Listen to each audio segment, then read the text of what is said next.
the battle for Jammu and Kashmir intensifies. The BJP has released its poll manifesto for the Union Territory. The 25-point manifesto was launched by Union Minister Amit Shah. The BJP has promised metro train services in Srinagar and Jammu, rebuilding temples destroyed by terrorists, white paper on killing in Jammu and Kashmir since 1990, 3,000 allowance to students, 5 lakh job opportunities. 1000 खंडहर हुए आतंकवाद की बलि चढ़े मंदिरों का जीर्णोद्धार और वहां अखंड पूजा हो, इसकी व्यवस्था भारतीय जनता पार्टी की सरकार करेगी. Amit Shah also assured restoration of Jammu and Kashmir statehood, something that was also promised by Congress's Rahul Gandhi a few days ago.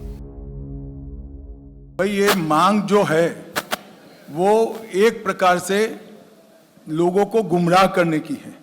मैं ऑलरेडी पार्लियामेंट के फ्लोर पर कह चुका हूं कि हम पूर्ण राज्य का दर्जा देंगे, हमें कोई आपत्ति नहीं है. अब मांग किस चीज की कर रहे हैं? जो मांग कर रहे हैं वो तो मैं मान चुका हूं पार्लियामेंट के फ्लोर पर, और मैं मानता हूं आप सभी को भी मालूम है. पहली बार हिंदुस्तान की हिस्ट्री में एक स्टेट से अधिकार छीना गया है. मैं आपको गारंटी करके कह रहा हूं, या ये स्टेटहुड देंगे, नहीं तो फिर अगली सरकार जो दिल्ली में आएगी, इंडिया गठबंधन की सरकार आएगी, उनका पहला काम होगा आपको स्टेटहुड देने का.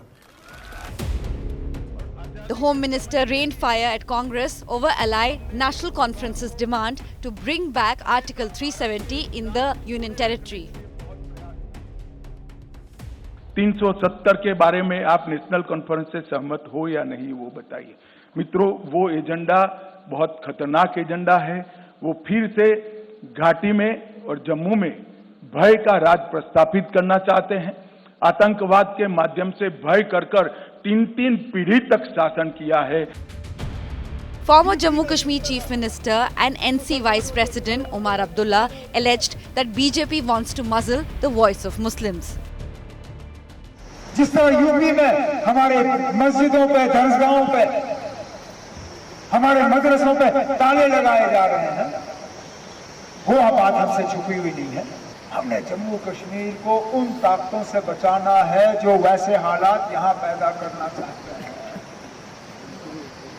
जो हमारी आवाज दबाना चाहते हैं.